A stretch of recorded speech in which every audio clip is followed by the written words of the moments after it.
This is William and Lonsdale, a podcast about the legal ecosystem and the fascinating people who make it tick.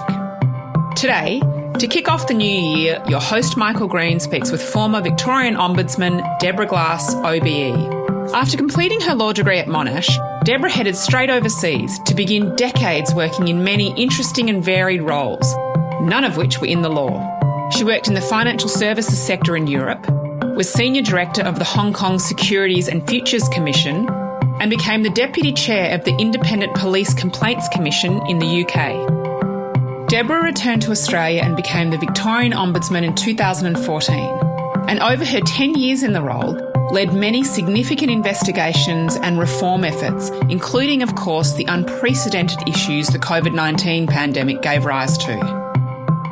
Over the years, many of our guests have veered in and out of the law throughout their careers. But perhaps more than any, Deborah knew very early on that although she would use her legal skills throughout her career, a life in the law would not be her path.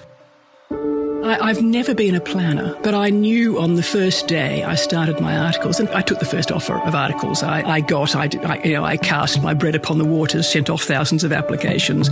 I did not give any thought as to the type of firm I wanted to work for, the type of law I might want to specialise in, none of that. I just needed to do articles and started this job. And I remember standing there on the station platform early in the morning, to catch my train into work, thinking, what the hell am I doing? And when I was coming back that night, it was even more so. It was, what on earth have I got myself into? And I just knew on that first day I didn't want to be a lawyer.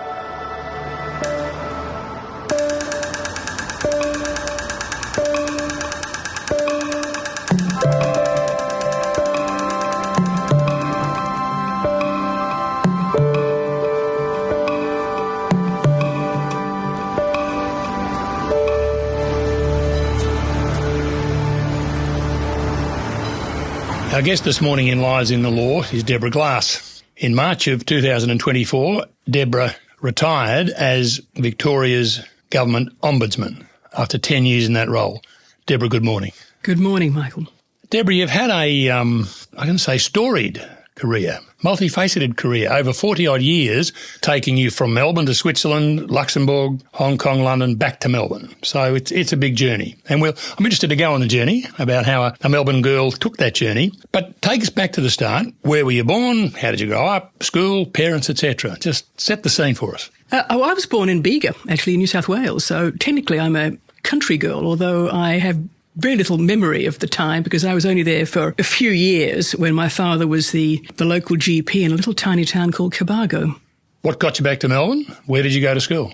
I went to school in Melbourne, so my parents then went off to England for a couple of years and then came back to Melbourne. So I grew up in Melbourne and I went to school in Melbourne. I went to a Jewish school here, and you're probably going to ask me why I did law. And actually that's a direct answer to to my upbringing, because I was a good student and I couldn't stand the sight of blood. And, that's a kind of Jewish joke really, but it's true. If you're a good student and you're a nice Jewish girl, I'm not sure that I really was, but that's probably how I was perceived at the time. You did law or medicine. And I think, Jewish or otherwise, if you went to certain schools in Melbourne, i.e. the private schools, that's what you did.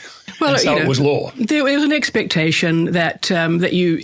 So it was a kind of sort of pre-programmed track. So I was vaguely interested in law, but I knew very little about it. I just knew it was quite hard to get into, and I could get into it. And at first it was just this enormous relief to be finished with school and school days, and there was this tremendous sense of liberation. But I did make a conscious decision to choose Monash over Melbourne because of its social justice program. And I'm talking about the 70s. Monash was the radical university. It was the upstart. It had poached all the best and brightest from Melbourne. And that was attractive. Some people may disagree with that. I know, but I thought I may as well be a little controversial. Although a lot of people would agree, Louis Waller, Ron McCall, wonderful, wonderful people. Did you enjoy university?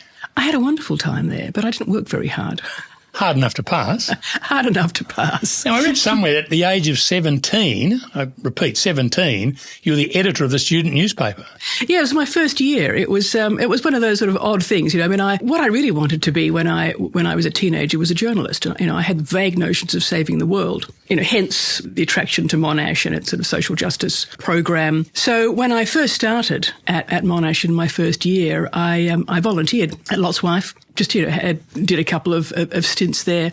And then extraordinarily, sort of halfway through that year, there was one of those sort of political upheavals that happens in student politics when the last remaining bastions, I think, of the anarchists who controlled, you know, vast chunks of Monash at the time, who were editing the student paper, were finally levered out of position and needed to be replaced. So those who had replaced the anarchists were sort of casting around for people who could take over the editorship of Lot's Wife, and I found myself in pole position as one of several people who was willing to do this. I would have thought that editing a newspaper, even a student newspaper, Lot's Wife, was quite a onerous position, not something you just pick up as a kid straight out of school. Jolly lucky to pass that year, because most people who took on Lot's Wife, you know, you take a year off and you focus on the newspaper.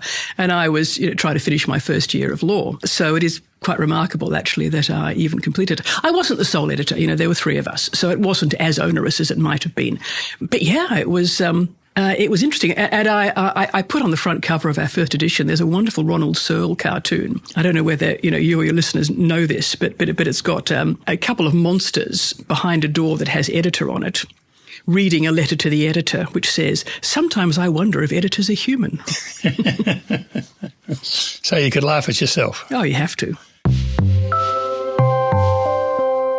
You finish uni. Most of us in finishing university in those years, I was a bit ahead of you and chronologically, think we're going to go into practice, we're going to have a long career in the law, living here in Melbourne, and that's it. Did you have such a picture in your mind, considering the career you have had?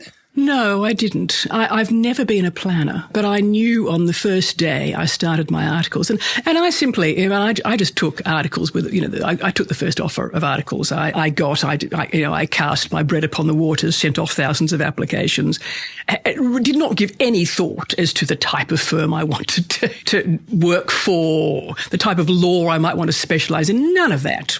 I just needed to do articles and started this job. And I have this vision, I still remember it, because I went out and bought myself a suit. I'd never had one of these before. And it was a navy blue gabardine, terribly conservative skirt suit. And I think the skirt went down, you know, almost to my ankles. It was deeply unfashionable and very appropriate for a young lawyer at the time. And I remember standing there on the station platform, you know, early in the morning, you know, to catch my train into work, thinking, well, you know, what the hell am I doing? And when I was coming back that night, it was even more so, it was what on earth have I got myself into? And I just knew on that first day I didn't want to be a lawyer.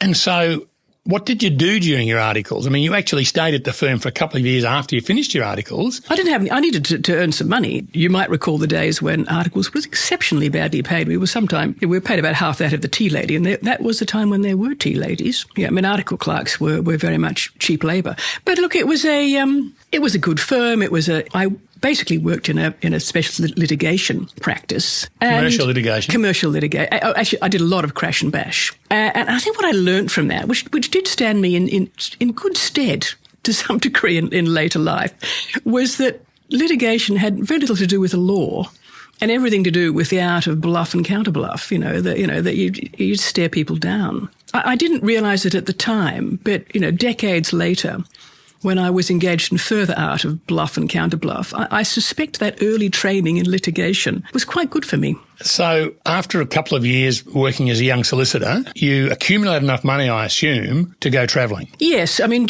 really, I'm talking about backpacking. So I worked, I think, about 3 years after I finished my articles, and I saved up enough to be able to leave the country on a one-way ticket with a rucksack on my back, knowing that I could sponge off, various relatives in Europe for accommodation, and that wasn't going to cost me a whole lot. So, and I still had, I think, vague, saving the world type notions, and I wanted to write. I still had these, feelings about journalism, but I realised incredibly quickly that was never going to pay even for repairs to my rucksack. That you've just got to, you've got to be a bit more practical. But I just wanted to leave. I had no sense of, no plan. I just knew I didn't want to be a lawyer in Australia.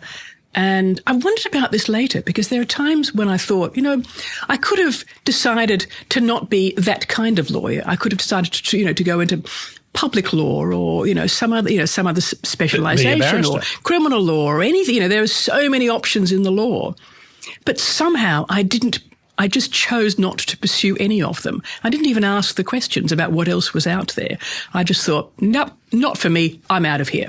10 months travelling around Europe, I think it was about 10. You're in Switzerland and you've got a job with a large international corporation. A bank, in fact, which is what you do in Switzerland. Yeah. How does that happen? Well, that was pretty funny, actually. The secret here is that I have a Swiss passport, so that helps. This is through one of your parents. Through my father. Yeah, my father's father was born in Switzerland, and interesting, it's inherited down the male side of the family.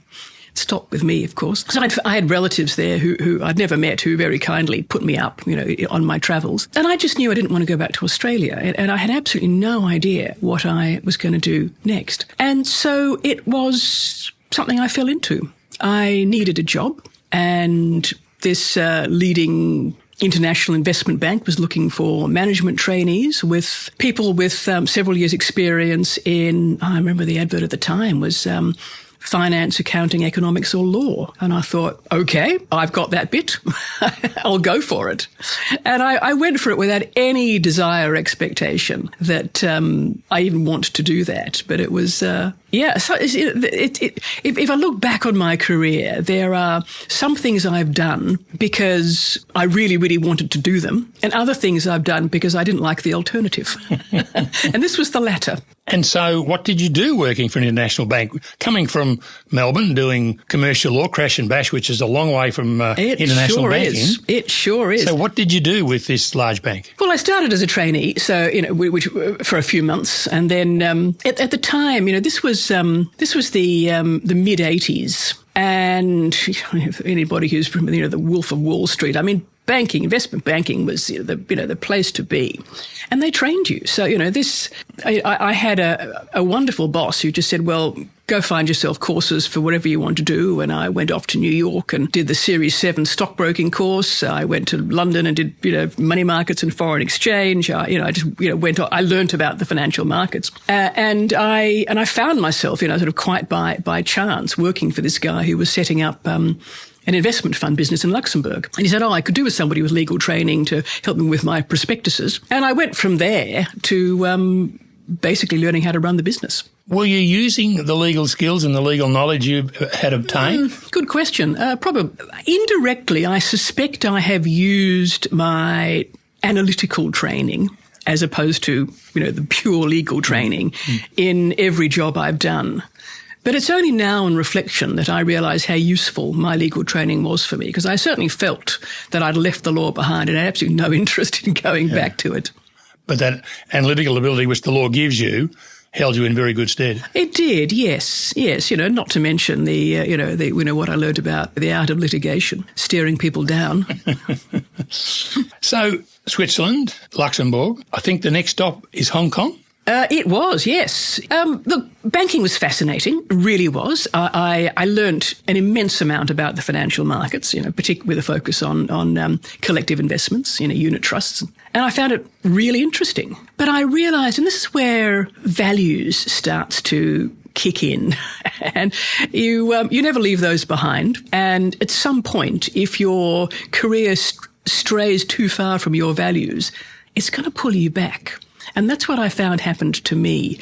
I loved the work. It was fascinating, and I was rapidly promoted in the job. I found myself, going from a trainee position to basically running a business within 4 years. And I was working with some very smart people, and I was learning a lot, and it was all terribly glamorous and exciting. Money was no object in those days. But I found, and this is what happens when you get onto the kind of corporate track, you have to be obsessed with the corporate bottom line, and you've got to demonstrate you're obsessed with the corporate bottom line. And frankly, I didn't care about the corporate bottom line. I mean, I could talk the talk. I knew how to do a presentation on, what you used to tongue-in-cheek call the corporate hockey stick, which is the profit line you're going to demonstrate over the next, 5 years of the business. But I didn't care about it. I found the business fascinating, the nature of it. And I was working quite a lot with regulators. But I realised that was not the developing the bank's profits was not going to be my role in life. So how did you wind up in Hong Kong? The bank had sent me out to Hong Kong and quite a few other places around Southeast Asia around the time of the 1987 market crash, which, listeners with all, long enough memories and and I've grey hairs will remember, which was a hell of a time to be in financial services. I mean, it really was a shock, that crash. And I was in Hong Kong around the time the Hong Kong markets were closed by a later who was formerly found to be corrupt or just believed to be, chair of the stock exchange who didn't want to lose any money. So he shut the exchange. So that his shares wouldn't plummet. Exactly. So it was a major scandal, of course, for Hong Kong. And it resulted in the Hong Kong government deciding they needed to bring in a proper independent professional regulator for the financial markets to clean it up, because international investors, of course, were disappearing fast, and they were keen to restore confidence in the market. And so what job did you get? Well, I knew this new commission was being set up, because when I was in Hong Kong. And this is the Hong Kong Securities and Futures Commission. Yeah. And I thought, this is for me. So, when I mentioned earlier, there are some jobs you just want to go for. I knew I wanted that job. I knew that I would be really good for this commission and that it would be good for me. Can I just stop you there? Can you enlighten us as to, you must have had a lot of experience in this. How old were you at the time? I was still in my 20s.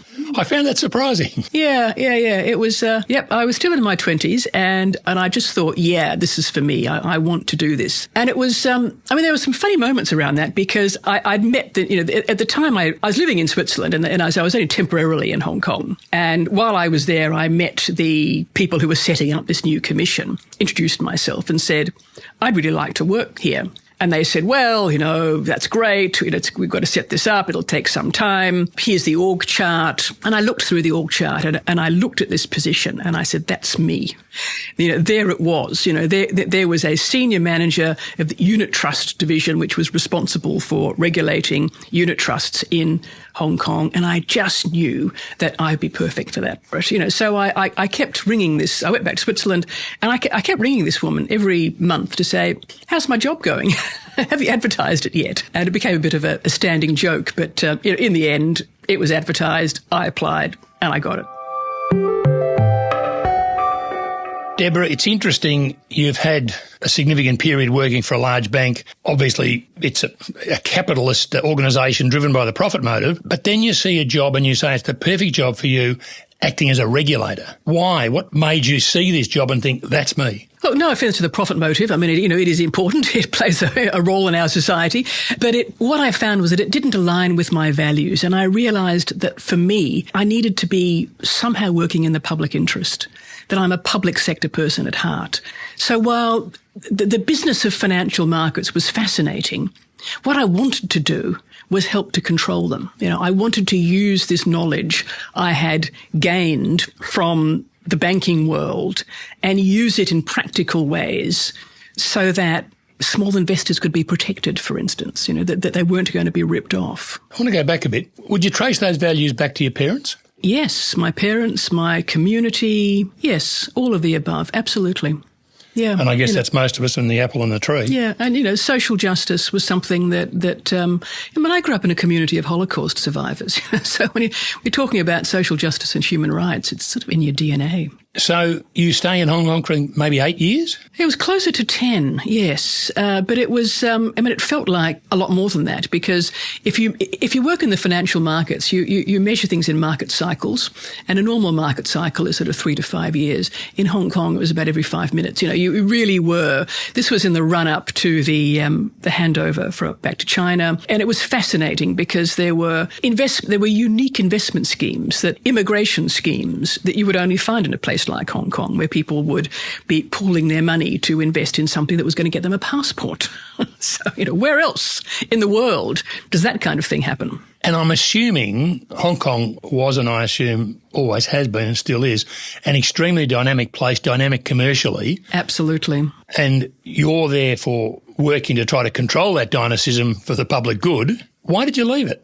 Well, to go back to London, I should have said. Well, it wasn't really more for personal reasons at this stage. I did love it. It can be quite exhausting, this kind of work. I could have stayed with it, but I was also ready to move on. Living in a huge city of 7 million plus people, very little space, very polluted, with all the problems that go with that. I was ready to do something else, and really for personal reasons. I just got married at this point. My then husband lived in London, and thought, well, why not give that a whirl?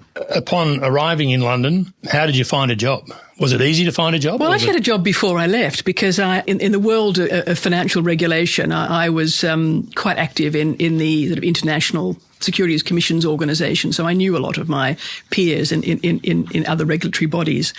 And I was asked by my peer in the UK, who had just been appointed to this new financial services authority, if I would come and sort of mind the fort for him in this transition period in the UK where all these self-regulatory bodies were being merged into a single regulator. So he asked me to come along essentially to hold the fort in this self-regulatory body called the Investment Management Regulatory Organisation that regulated the fund managers in the UK. The fund managers specifically? Yes. And was that a long-term job for you, or just do that holding the fort and then move on? Well, the intention was, he said, look, can you come along for 6 months and just hold the fort? Because it was all going to be merged into this new authority, so it was never going to be a long-term job. I loved regulation. I wanted to do that forever. And I thought, well, that'll be good. And it'll probably be quite a good intro to helping me get a job in the new regulator, quite possibly. But I didn't reckon on my coming into endless conflict with the new regulator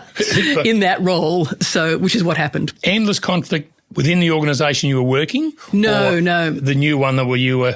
The new one. Was going to take your place. Yes, essentially.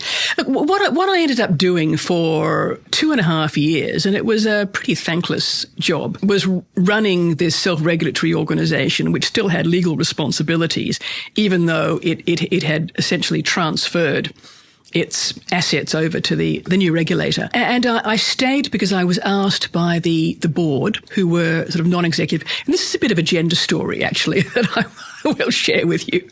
The chairman of the board, who was dare I say, quite a stuffy Scot. They were all gentlemen of the city, this board, completely non-executive, gentlemen of the city board. And they asked me if I would stay for a couple of years and keep looking after their interests until. Can I just clarify? This is a statutory body? Yes, but it continued to exist as a legal entity for another couple of years, which is a very unsatisfactory place for these directors to be, because they retained their directors' responsibilities and they needed somebody on the ground to make sure that the work was being done. And that was tricky because all the assets had been transferred, including the staff, to the new authority. So I knew it was not going to be a pretty task, but I also knew that it needed to be done. And I decided that I would do it if they appointed me to the board as chief executive. And I had this moment thinking to myself, well, let's just see whether these gentlemen of the city let me join their club.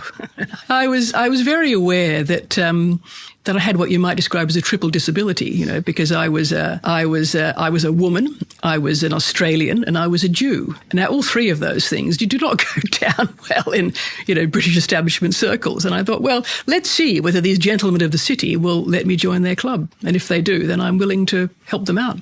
And did they? They did. And then you had another 2 years, was it, with that? Yes. So I was appointed to the board and formally appointed as chief executive of IMRO. And in that time, I battled for the interests of my board and earned the undying enmity of the new authority. So that was the end of my career in financial regulation. So you didn't transfer across to the new authority? I did not. No. You soon thereafter, though, are involved with bodies, plural I think, who were handling complaints against the police in the UK. Yes, well, again, I go back to my career change chart. This was a classic example of doing something because I'd eliminated the things I didn't want to do. And it was just something else. It was not so this was, I didn't want to go back into the private sector. The obvious thing for me to do at the time was become a international compliance director for some leading fund management house. And if when I talked to headhunters, that was what they would say. Oh, wonderful with your regulatory background and all the things you've done. Perfect job for you. Lots of money. And I'm thinking, I don't want to do that. I'm not interested. So I did a lot of thinking about what mattered to me. And I realized that what mattered was staying in the public sector somehow, but regulation was now gone for me. It had been closed off. So what is there? What's out there? And I saw an advertisement one day for something called the Police Complaints Authority. And I remember the salary was on the advert. And I had one of those kind of Naomi Campbell moments, I'm not suggesting for a moment there's a parallel there, but she would say, I don't get out of bed for that kind of money. And I had the same feeling, well, terrible salary, I'm not going to waste my time going for a job like that. But then you think about it, and that's what I did. And I thought, actually, what matters to me, it's not the money. It is the work and the kind of work I can do and the contribution I can make. And it sounds kind of interesting. And I'd been doing some voluntary stuff in, when I first moved to the UK. And one of the voluntary things I was doing was working as what's called a lay visitor, where you make unannounced visits to police stations to make sure people in custody have been treated properly. So I had a bit of an interest already in police community relations. And I thought, well, I might just apply for this job, even though the pay is appalling. Or so it felt to me at the time. And that application was successful? As it turned out, yes. But the funny thing is, that when I first applied, I was very ambivalent about whether I even wanted to do it. But it was this incredibly long and arduous process. And by the end of it, by the time I was asked to come for a final round interview, I decided I wanted it, and I got it.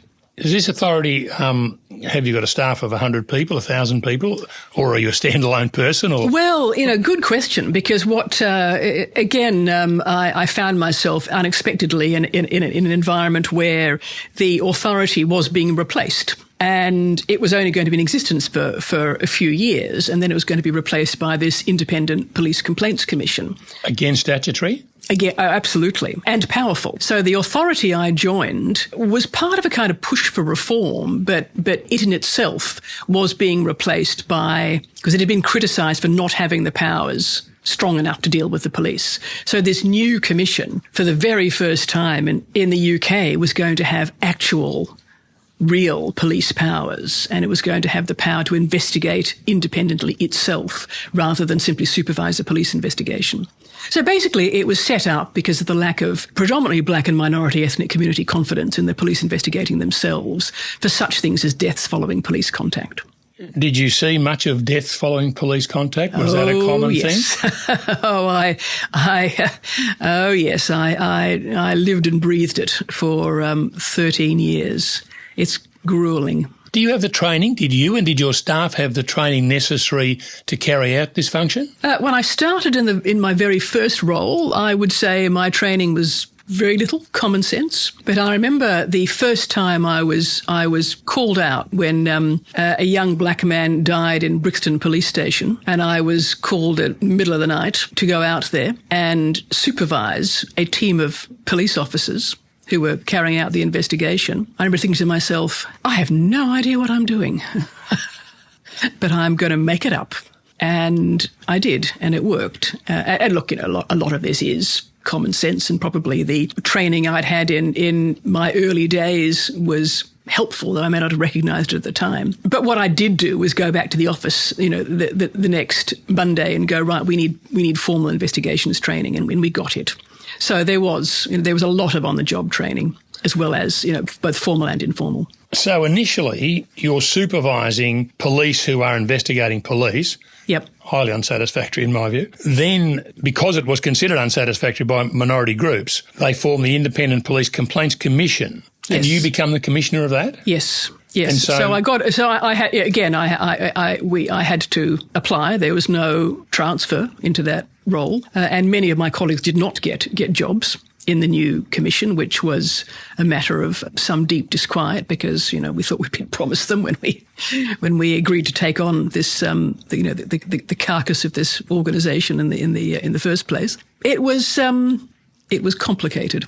You must have been frustrated then and even now, I suspect, in all of this working life, working with politicians and having political issues always intervening and possibly sidetracking you.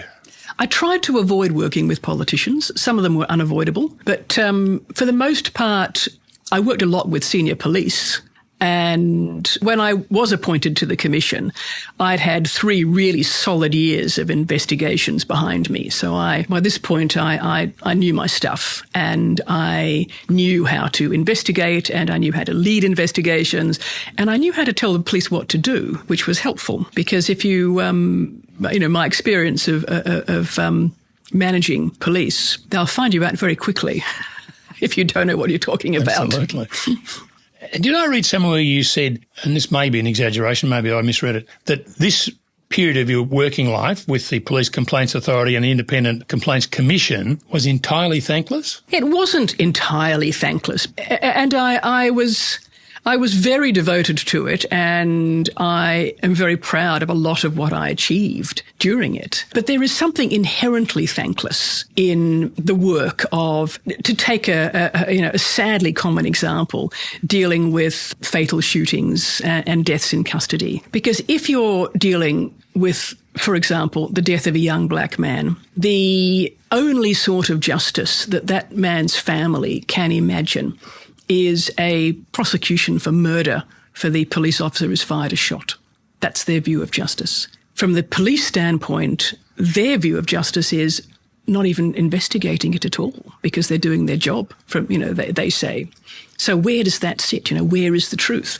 And what you're trying to do in that kind of role is walk a very, very difficult line. It's not about what happened. You know what happened. Why did it happen? Was it reasonable, proportionate, justifiable? What were the facts? And often they're very murky, and you'll never get to the answer. And you'll find yourself in the middle of this, abused from all sides. Entirely thankless. One of the very, very high-profile investigations and reports you were involved in was was to do with the Hillsborough disaster, which was a crowd at a soccer match involving the Liverpool Football Club where 97, I think, people are crushed to death because of overcrowding. Everyone was standing, and it was a standing area, I seem to remember. Yes. And people were crushed to death. It happened in 1989. You do a report, or you were involved in the setting up of the report, and it's released in 2012. An absolutely appalling tragedy. If ever there was a blot on the justice landscape, and there have been many in the United Kingdom, this was a really serious blot. Sorry, can I just clarify, Deborah? Why was it a blot? There had been a series of inquiries, multiple inquiries into the Hillsborough disaster that started immediately. There was no 23-year wait for an investigation. The initial inquest verdict were accidental death. The coroner limited the evidence that he was prepared to hear. There were judicial inquiries that, for one reason or another, never really got to the heart of it or got to the truth. And the families of the victims and the survivors they kept on lobbying for justice. So if there was one word that still stands out for me about my experience of Hillsborough, it is the fight for justice, the pursuit for justice. So for 23 years there was this, every successive new British government was lobbying need for another inquiry, another something that was, that might deliver justice. And the report that was delivered in 2012, which was the year before the end of my term, was not an investigation. It wasn't an inquiry. It was actually a narrative. It was a collection of documents that was published to really quite explosive effect towards the end of that year. And what it revealed was the culpability particularly of police, and the appalling nature of the cover-up that happened after the deaths. Why was there a need for a cover-up? Because it looked to be an accident and too many people. Maybe there was lack of occupational health and safety regulations. It wasn't an accident. It was the result of absolutely appalling policing, appalling operational decisions, appalling communication. Quite likely that lives would have been saved if things had been done differently. Can I just take you back to the start of maybe the Hillsborough investigation you did, or narrative? Can I get you to read what you said in a public meeting to the survivors and I think you'll remember it. Yeah. Can I get you to read that, please? And this is you speaking to a room or a theatre full of people whose loved ones have died at Hillsborough. I'm not going to pretend that I know what it's like 23 years later to still be in the pain you're in. But I want you to know that I can hear your pain and your grief. I'm not going to make you promises I can't keep. I can't promise that this or that police officer is going to go to jail, and it's not going to be quick. It's not going to be easy. But I ask you to judge me on what we do, not on what we say or what others will say about us.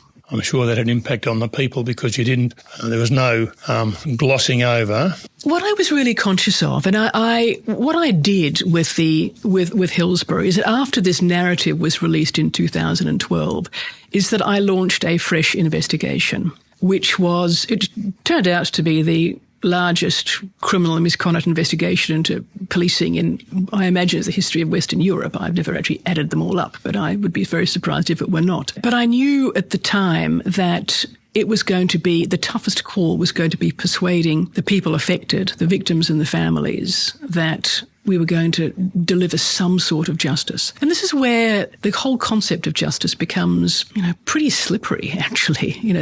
Because people don't want the same thing. They have different ideas of justice. For some of the families, all they wanted was that terrible inquest verdict to be overturned, to be, the accidental death verdict, because it wasn't accidental. It was negligent. It was appalling. It was, in some cases, deliberate, and there were lies that were told. They wanted vindication. Some families wanted police in prison, and everything in between. And what I was conscious of 23 years later was that some of these things were just never going to be possible, because what you know as an investigator is that the passage of time is very damaging to investigations. Evidence disappears, people can't remember, people die, all of these things had happened.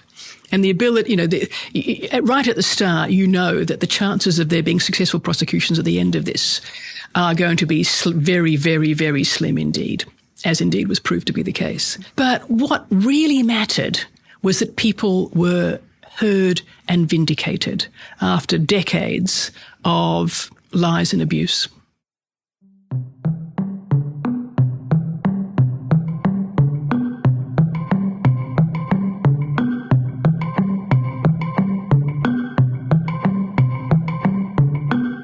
William and Lonsdale is brought to you by Green's List, one of the leading multidisciplinary barristers lists in Australia.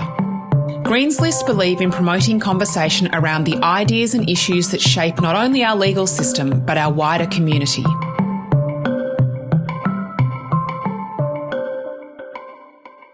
So, Deborah, we're now in the year of 2014 and you return to Melbourne and you take up the role of Victorian Government Ombudsman. Did you come back to take up that role, or was that coincidental? It was coincidental. I was planning to come back anyway. I was looking for a job in Melbourne, and certainly coincidentally, the 10-year term of the previous ombudsman came to an end at precisely the moment that my term in the UK also expired. So I applied for it.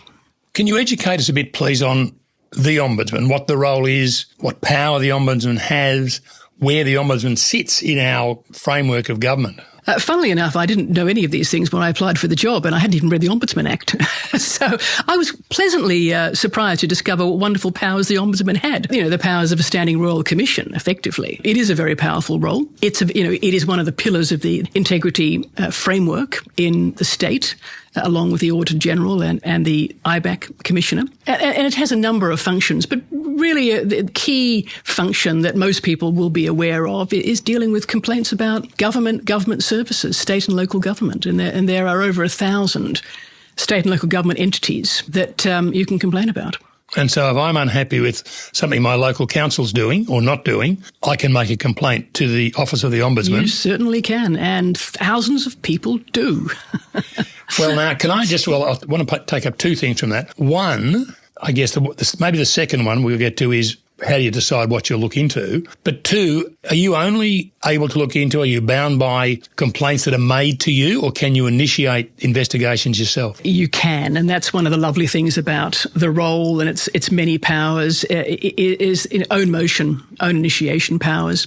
So as long as it's a matter in jurisdiction, if it looks troubling, it might be something you've read about in the news, or a pattern of complaints that seem to suggest that something is fundamentally wrong with public administration, or just maybe even just a good idea you've had in the bath. It's they're all open to the Ombudsman to decide to investigate. So how do you decide what to investigate? Well, I mean, you've got limited resources. Absolutely, and that's always the limiting factor. But it's I used to describe this very much as an art rather than a science, because you do need to want to make sure that you stay as relevant as possible to the public and that you're acting in the public interest as much as possible. So, and there are so many potential agencies and issues that you could turn over. So I found myself being very driven by patterns of complaints or topical issues. So, for example, there were a lot of complaints about workers' compensation claims, particularly complex area because, there's a whole series of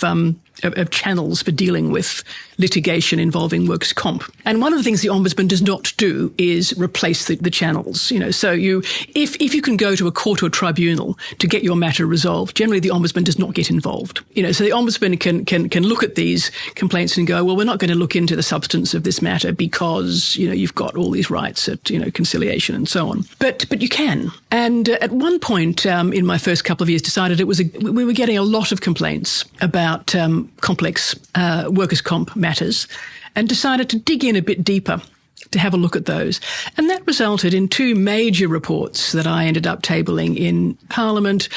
I'm not sure whether you saw a Four Corners program sometime, I think in 2020, called Immoral and Unethical, which were words I used about the workers' compensation system. They're strong words. They were deserved, I'm sorry to say, because what we found in that was really massive systemic failures of the systems that should have been in place to protect workers. And it resulted in some significant reform eventually. That was going to be my question. You said you table reports in Parliament. Over your 10 years, what was the history of your reports being acted on? Pretty good. 96% implementation rate. That's better than pretty good. Yeah, very good, yes. But what was important to me was not only to have government say, yes, we're going to tick the box and say we'll do that, but to follow up. And that was what was compelling about the workers' compensation matter, because I did one investigation where I was very, very critical of the way the system worked and its failures. There was a lot of pushback at the time from WorkSafe and from the agents, and there was a bit of a narrative that we just found a few bad apples and this really wasn't that bad. So I made some probably less radical recommendations than I would have otherwise. But what I found was that complaints kept continuing. And that said to me, that was not good enough. So that I launched a second investigation on the back of those continued complaints, and hence the much more powerful recommendations that were made a couple of years later that were in fact taken up and did result in actual legislative change. I liked a couple of words that you've used to describe how you make decisions about what to investigate. One was that you triage things, and the other you talked about a boiling pot. Yes. Well, every ombudsman knows the art of triage, because you get, when you're dealing with, potentially tens of thousands of complaints a year, and they will range from, you get, including the trivial and the vexatious, through to matters that are really, really serious. As well as all the other stuff that comes in, including the whistleblower matters that get referred from IBAC, all of which consumes vast amounts of resources. So somehow in the middle of that, you've got to work out what you look at and what you don't. And there are many ways of, tools at your disposal to help you do that. I developed we called it a rather tongue-in-cheek way of looking at issues where things might be simmering away these might be bubbling away in the boiling pot because we're actively investigating them, like workers' comp. They might be simmering, so there's a pattern of complaints. We're not quite sure where that's going. It might go somewhere or it might not. So I might have tasked somebody in the office to look at those patterns of complaints just to see whether there is something in there that is worth a greater level of attention. So you were the head chef in the kitchen. Absolutely, but I wasn't the. It was a busy kitchen, and there's lots of ingredients getting dropped into the pot on a regular basis. Now, you were ombudsman during COVID, which is very fresh in all of our minds, and I think that led to several reports about the way the government and government departments were handling the COVID issues. Could you take us down that track a little bit about, public housing, of course, we all remember seeing the Housing Commission buildings, particularly up in Carlton in my mind's eye, where people were locked down. Border closures affected a lot of us. I know they affected my wife and I on one occasion. Can you take us through that and how, can I say, and I said this to you off air, I was prepared to cut the government a fair bit of slack during COVID because I thought they're acting, there's no precedent, they don't know exactly what to do, and therefore they need to be conservative in their decision-making to try and protect us, the public. But some of your reports maybe says that wasn't the case. Well, let's talk about human rights, because one of the, and we haven't talked about this yet, but actually the Ombudsman is Victoria's human rights investigator, among other things. And if there's one thing that really came to the fore for all of us during COVID, it was human rights in ways that I don't think any of us had ever thought about before. So those of us who work associated with the law, familiar with these things, know about the Human Rights Act, for example, know that there is a human right to humane treatment when you're deprived of liberty. Now, I don't know about you, but I always thought that involved prisons and, things like prisons. None of us ever thought that it would happen to all of us, but every single one of us was deprived of our liberty by the state during COVID. So that cast a whole new perspective, I think, on human rights and the nature of the balancing act that is human rights in ways that I certainly hadn't thought of before, and I suspect most Victorians also hadn't. So let's talk about lockdowns. I agree. I would cut the government plenty of slack. We got complaints about lockdowns generally. We got complaints about vaccine mandates. I did not choose to investigate those because on balance, didn't seem like a bad idea. And the fact is that, that human rights are not absolute. We also have a right to life, and if this particular, balancing act is going to make other people sick, then, sorry, but you're not free to congregate. But what happened in the public housing towers was, for me, it crossed the line.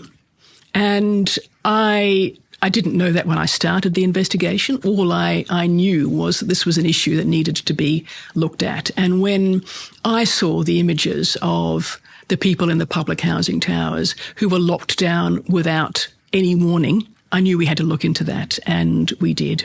And what I found in that investigation, through evidence given by the acting chief health officer on the day, was that she hadn't advised that these towers had to be locked down without any warning whatsoever.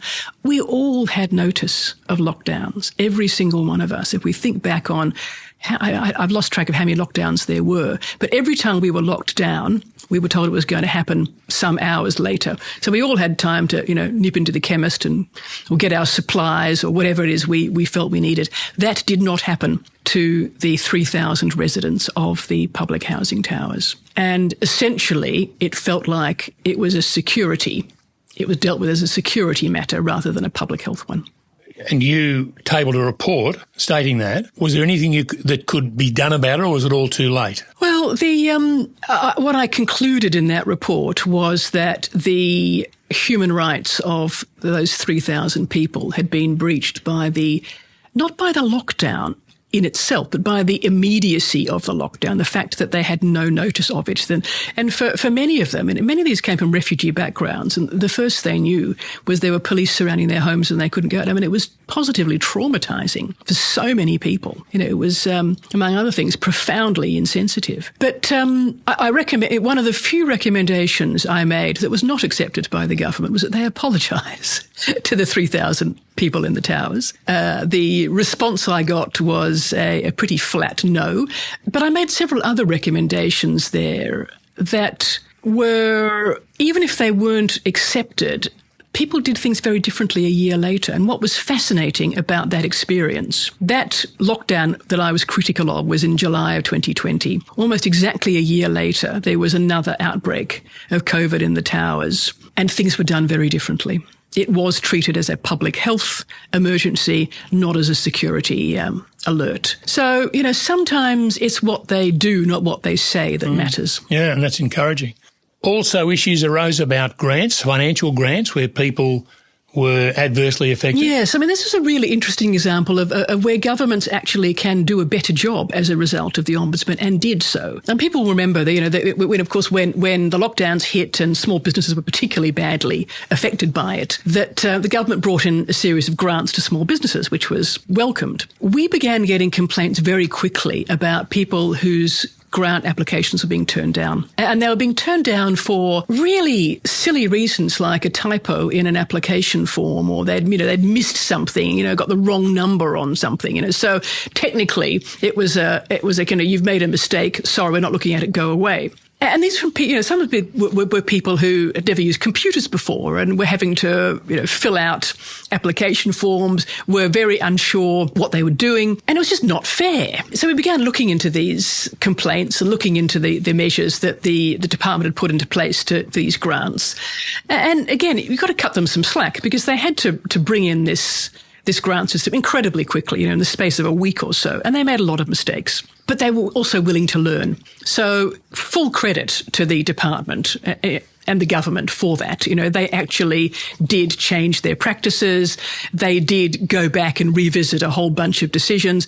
And I'm really proud to say that one of the outcomes of that investigation was something over $40 million got paid out to small business owners whose grants initially had been refused. And that's a happy ending. It's not that uncommon in my world. You do get the occasional happy ending. But what I was particularly pleased about in there, and this is where it was, it stood in contrast to the public housing towers, is that this was a case where I found that I was actively able to work with the government to achieve an outcome. Because the whole point is, you bring in a grants program to help people who need help, and they weren't getting it. You're missing your basic policy objective, guys. So it was getting that message across, which took a little effort but finally landed, meant that the outcome was a happy one all round. I'd like to get back to the point of your relationship with government. I think that's interesting. Before I do, still under the umbrella of COVID, border closures were high profile. And I remember once we were in Canberra with seeing one of our sons and his family, and we were told they were closing the border at midnight that night. We better get back to Victoria. How did you become involved in the border closure issue? Again, so many complaints. And what I expected when I took on the investigation it wasn't into the border closures, it was into the decision-making around who could come back and who couldn't. People were complaining about not getting exemptions. It was one of those times where I expected to find a system overwhelmed by demand. And actually what we found in this case was some really sad examples of just really downright poor decision-making by officials, and that massive amounts of effort were being put into keeping people out of the state than coming up with safe ways of getting them home. And what was the outcome? Well, One of the, aside from my being very critical, when you're dealing with these very real-time problems, what very often happens in my experience, and certainly happened in this case, is that when the Ombudsman announces that it's investigating something, things change very quickly after that announcement. So during the investigation, processes change. So within days of my announcing that I was going to investigate the decision-making around exemptions not being granted, the rules changed, and a whole lot of people who'd complained to us were able to get back into Victoria. So that's good. I mean, I was very happy to put out a report at the end and say, well, I'm glad to see they did the right thing eventually. And didn't you call that the nudge of the Ombudsman's elbow? I do call it the nudge of the Ombudsman's elbow. And it's, again, you talk about powers and, yes, it's wonderful to have all of these Royal Commission powers, but really I think the most impactful power the Ombudsman has is the persuasive powers that go with the role, that go with tabling a report in Parliament. Hearing how your reports and these actions evolved coming out of COVID, the grants, the border closures and the high-rise flats, apartments, do we as a community have enough awareness of the Ombudsman and what the Ombudsman is there to do and what the Ombudsman can do for us? Oh, I'm sure not. I mean, the Ombudsman's office it punches well above its weight. I mean, considering the Ombudsman has a staff of, much more than 100 people dealing with, potentially tens of thousands of complaints a year, and the whistleblower matters and all the other stuff that forms part of its many functions. People generally have heard about the Ombudsman in the context of high-profile matters, and not everybody knows that you can go to the Ombudsman about your local council, the departments and agencies, so many, and also, how to make a good complaint. I mean, you've got to give your council a chance to pick up your bin, for example, before you complain to the Ombudsman if your bin's been missed. I used to talk about missed bins all the time. It's just, oh yes, we go from corruption to missed bins. That's the nature of the role. Is that it covers such a vast spectrum. But missed bins are important. But again, what do you want to get out of your complaint? You don't want an investigation. You want your bin to be collected, right? So so a lot of this is about how do you work with agencies, how do you work with councils to get them to do a better job? That takes me on to this issue of your relationship with the government and with councils, etc. How do they see you? Do they see you as the opposition or do they see it as a collaborative arrangement? How do they see it? Well, it depends. I mean, I have certainly, in the 10 years I was in the role, there was certainly some ministers and departmental secretaries who were wonderful to work with and who really wanted to learn the lessons, who accepted that things had gone wrong, who wanted to get it to go better. Because fundamentally, when you're in the business of improving public administration, you'd think we would all want the same thing, whether you're a government minister or a departmental secretary of the Ombudsman, we want to do a better job. So that sometimes was the response, and sometimes you'd be welcomed with open arms with your reform suggestions, and you'd even work with agencies to come up with a good set of reforms that was going to be operationally sound. But doesn't always happen.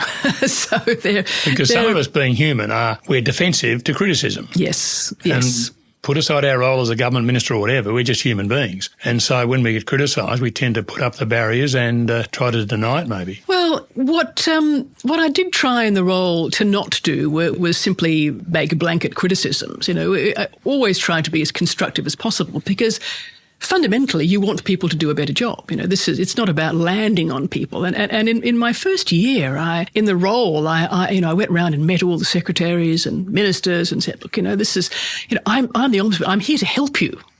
That's the message I wanted to get across. But some things just happen in serendipitous ways. And there's no doubt that, that history played a part in my relations with the government. There are things that I did not expect that came to the fore.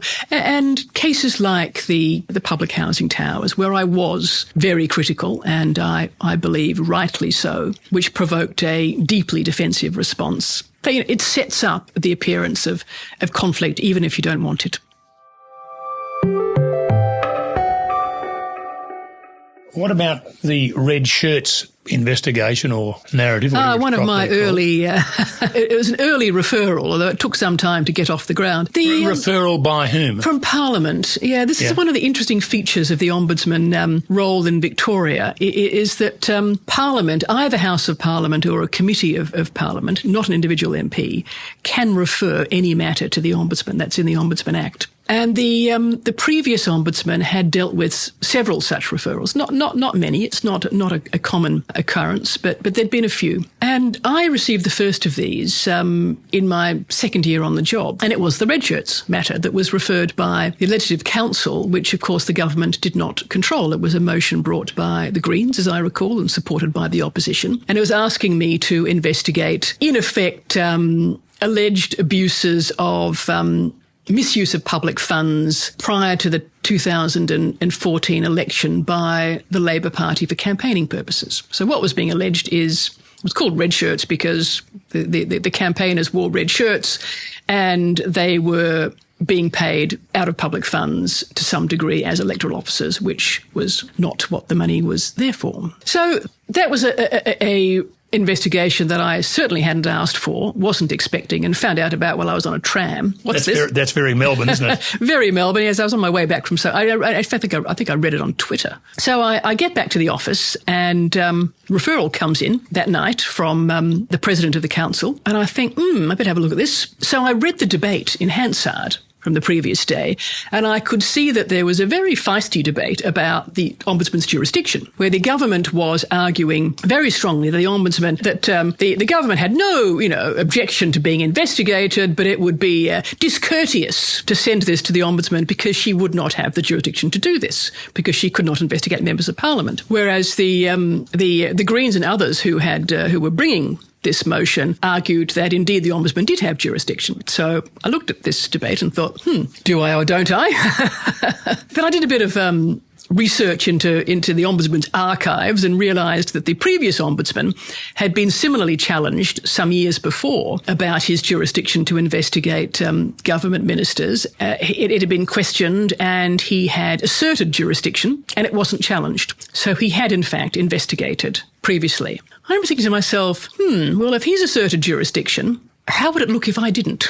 And there was a bit of a gender point there because I was very conscious of being the first woman to do the job. And I thought it would not be a good look for the office to simply bow to the government telling me I had no jurisdiction. It wasn't right. So I did think there's no point in getting another legal opinion. One of the lovely things about having been trained as a lawyer is that you don't feel beholden to people's legal opinions.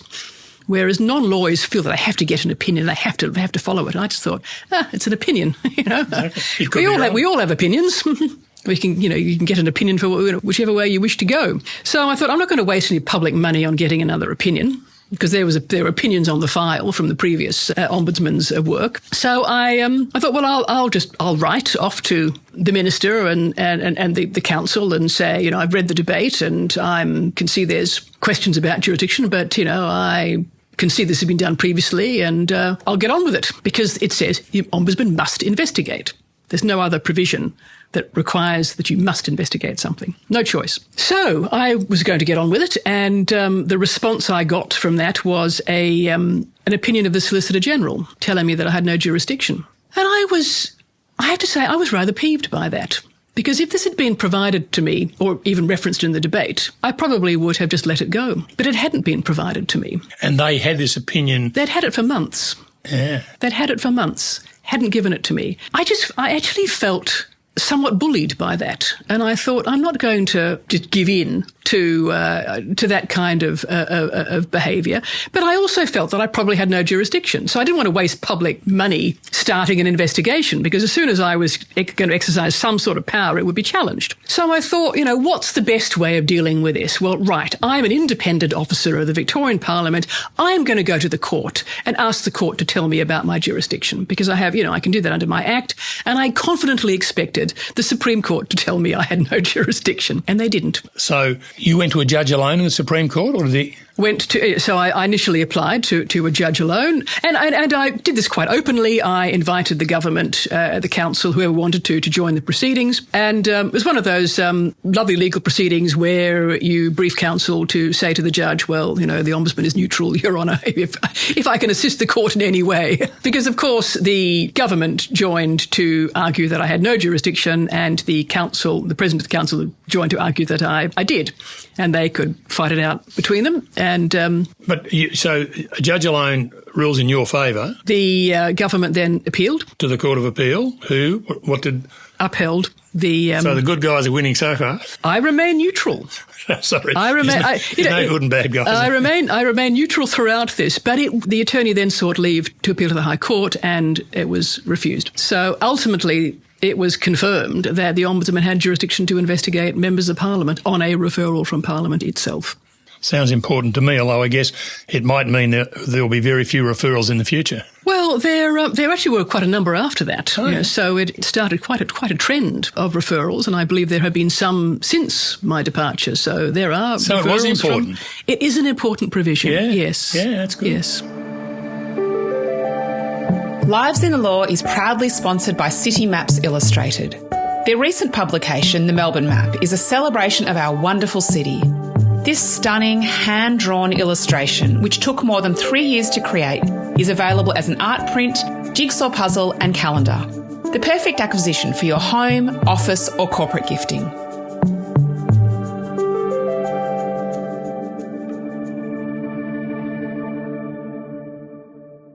Now, tell us about your favourite complainant. There was a man who was your favourite complainant, which is, those sort of words often don't go together. No. Well, this was an early piece of work by the office. And one of the things I wanted to do when I started this, I did not, walk into this role expecting that I was going to be having big fights with the government. In fact, I wanted to be collaborative. My expectation was that we'd be working together to achieve improvements in public administration for the greater good. You might say I was a little naive, but you've got to be a bit quixotic in a role like this. And otherwise, why would you do it? What was important, always been important for me, is fairness, the complexities of justice, which is much more complex than the law, the pure, black and white law would allow. So, fairly early on, and actually sort of going back for a moment, one of the things that I developed quite early on was this vision of fairness for the office. And it often be asked, well, why does the Ombudsman, what do you do? Why does the Ombudsman exist?